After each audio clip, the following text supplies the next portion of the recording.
네, 안녕하십니까. 더불어민주당 국민소통위원회입니다. 소통위원장 전영기 의원님 함께하고 계십니다. 허위조작정보감시단 김동아 의원님 오셨습니다. 4월 29일 화요일 민주파출소 제보 및 주요 현황 대응 브리핑하겠습니다. 4월 29일 9시 기준으로 1,097명 방문했고 528건의 제보가 있습니다. 매체별로는 네이버가 22.54% 위주로 가장 높은 수치를 기록했고 그 뒤로 SNS 21.40, 유튜브 20.83, 커뮤니티 4.36, 현수막 3.41 순서로 제보됐습니다. 주요 제보 내용을 말씀드리겠습니다. 어제 이어 SK텔레콤 유심 해킹 사건과 관련한 음모론이 확대 생성 유포되고 있습니다. 이번에 포착된 음모론은 네이버 댓글을 통해 확산되고 있으며 일부 댓글에서는 지역 화폐 카드와 SK텔레콤을 사용하는 분들은 둘 중 하나를 해제해야 한다고 주장했습니다. 지역 화폐 카드에는 금융 및 카드 정보가 연결되어 있고 유심에는 개인 정보가 들어있어 순식간에 중국으로 돈이 송금된다 등의 터무니없는 주장이 이어지고 있습니다. 이어서 지역 화폐의 배후 세력이 누구인지 다 알고 있지 않느냐, 설마 하다가는 늦는다는 식의 근거 없는 발언이 혼란을 가중시키고 있습니다. 4월 18일 행안위 지역 화폐 추경안 통과와 관련된 허위 사실이 유포되고 있습니다. 4월 28일 행정안전위원회 전체회의에서 지역화폐 관련 예산 1조 원을 신규로 반영한 추경안을 의결한 이후 과거 민주당 대선 후보가 지역화폐를 통해 수익을 얻었다는 각종 허위 사실이 SNS 등을 통해 확산되고 있습니다. 심지어 1조 원을 추경을 통해서 5천억 원은 세탁을 준비 완료했다. 선거 자금으로 1조 원을 긁어가는 것 같은 터무니없는 허위 주장 이어지고 있습니다. 충격적인 것은 지역 화폐 지지자들을 대상으로 살해 협박 게시글이 발견되었다는 제보도 있습니다. 4월 28일 DC 인사이드 중도 정치 갤러리라는 커뮤니티를 통해 나라가 망하면 민주당 지역 화폐 지지자들을 전부 죽여야 한다는 제목의 게시물이 발견되었습니다. 소통위원회 주요 대응 현황 말씀드리겠습니다. 국민의힘 미디어특위 보도자료에 대한 입장을 밝히겠습니다. 국민의힘 미디어특위는 지난 4월 21일 민주당의 고소고발 및 언론중재위 제소에 대한 법률 지원 목적으로 국민 사이렌을 출범했습니다. 미디어특위 국민의힘 국민 사이렌 활동과 관련해서 4월 28일 배포된 보도자료에서 더 퍼블릭 3월 21일자 주변인 연쇄 사망 이재명, 최상목 겨냥 몸조심하라, 김장겸 영아 아수라 연상 기사가 제보되었다며 민주당이 자유언론을 탄압한다라고 주장했습니다. 민주당의 제소는 언론 탄압을 규정한 국민의힘의 인식을 매우 유감스럽게 생각하고 있습니다. 언론중재위는 공신력 있는 언론 분쟁 조정 기구입니다.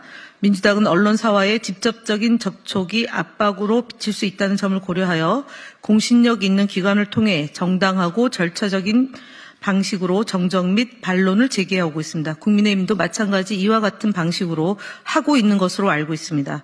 국민의힘이 하는 것은 괜찮고 더불어민주당이 하는 것은 언론 탄압입니까? 궤변입니다.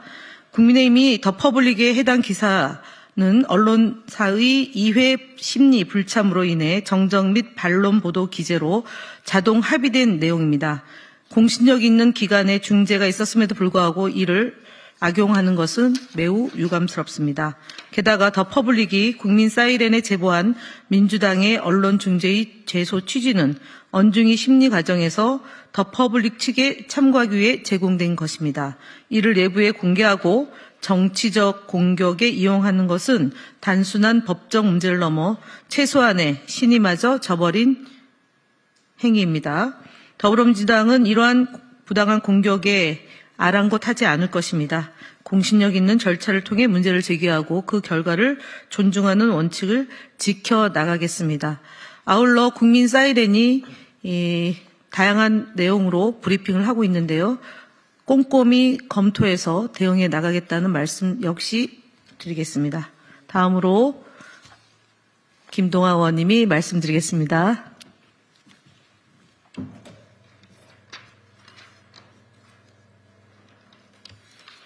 네, CBS 라디오 박재홍의 한판 승부 출연자의 문제 발언에 대해 선거방송심의위원회에 신고 접수하였음을 알려드립니다. 4월 23일 CBS 라디오 박재홍의 한판 승부 프로그램에 출연한 김종혁 전 국민의힘 최고위원은 더불어민주당 이재명 대선 후보가 보수 논객들을 만나 장관은 보수 진보 가리지 않고 일 잘하는 분 모시려고 한다고 말한 것에 대해 당내에 있는 사람들이나 최고를 좀 쓰세요.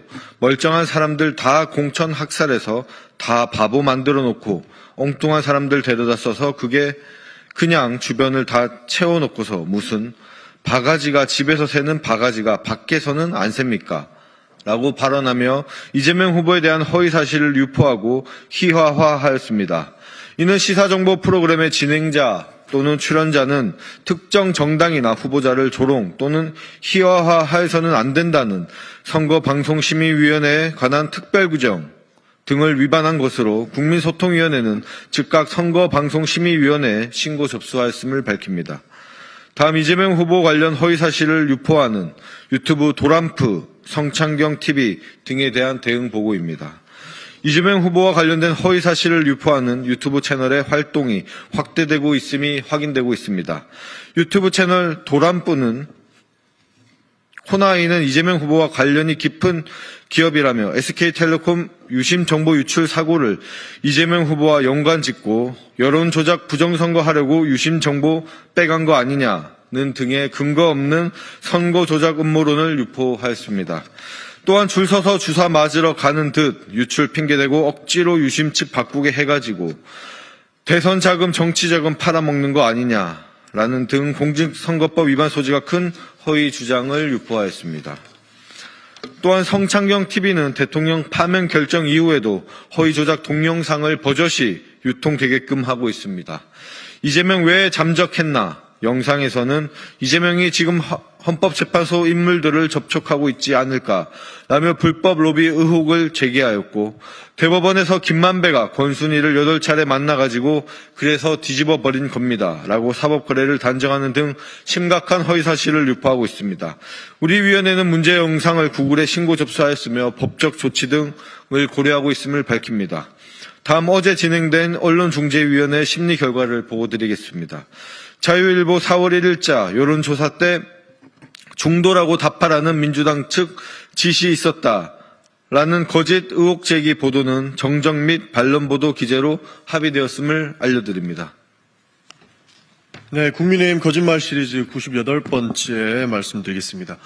권영세 국민의힘 비대상대책위원장은 더불어민주당 대통령 후보 경선에서 이재명 후보가 선출된 것을 두고 4월 28일 개최된 자당의 비대위원회에서 무려 89.77%의 득표율로 민주당이 이재명 1급 독재 정당임을 입증했다며 사실상의 이재명 대관식이라고 주장했습니다.